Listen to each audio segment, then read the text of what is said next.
महाभारत युद्ध के बाद अर्जुन और श्री कृष्ण द्वारका लौट रहे थे और इस बार रथ श्री कृष्ण नहीं अर्जुन चला रहे थे। द्वारका पहुंचते पहुंचते अर्जुन बहुत थक चुके थे और वो गहरी नींद में सो गए। शाम का समय हुआ, रसोई में सुगंधित व्यंजन परोसे जा चुके थे। रुक्मिणी जी ने प्रेम पूर्वक भगवान को भोजन परोसा और प्रारंभ करने को कहा प्रभु भोजन कीजिए। भगवान श्री कृष्ण बोले, रुक्मिणी हमारे घर में अतिथि आए हुए हैं और हम अतिथि के बिना अन्न का एक कण भी ग्रहण नहीं कर सकते।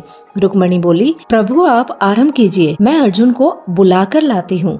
रुक्मिणी जी जब अतिथि भवन पहुँचती है तो देखा कि अर्जुन गहरी निद्रा में है, लेकिन वह गहरी निद्रा भी साधारण नहीं थी। उनकी रोम रोम से कृष्ण की ध्वनि निकल रही थी।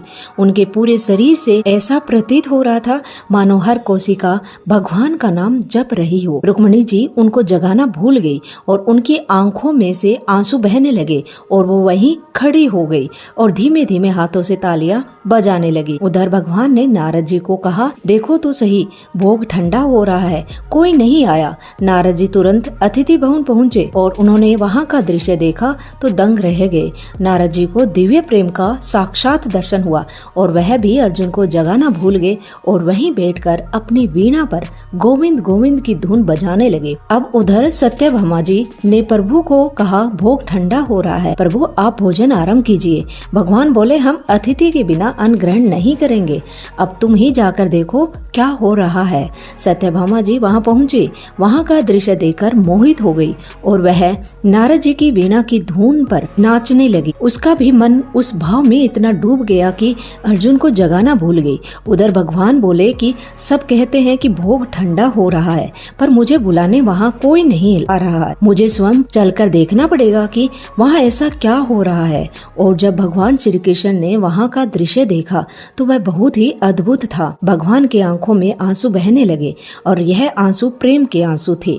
भगवान श्री कृष्ण ने अर्जुन के पैरों को अपने कर कमलों से दबाना शुरू किया। जैसे ही भगवान का स्पर्श अर्जुन को महसूस हुआ, अर्जुन की नींद तुरंत खुल गई और बोले कि प्रभु आप यह क्या कर रहे हैं, आप मेरे चरण को दबा रहे हैं, मैं तो आपका सेवक हूँ, मेरा शरीर, मेरा मन, मेरा प्राण सब कुछ आपके लिए है। भगवान श्री कृष्ण अर्जुन को उठाया, उनके नेत्रों में आंसू बह रहे थे और मंद मुस्कान के साथ वो बोले, पार्थ आज मैंने देखा कि जब भक्त का रोम रोम मेरे नाम में डूबा हुआ हो तो वहाँ साक्षात भगवान ही जाते हैं। बोलिए राधे कृष्णा।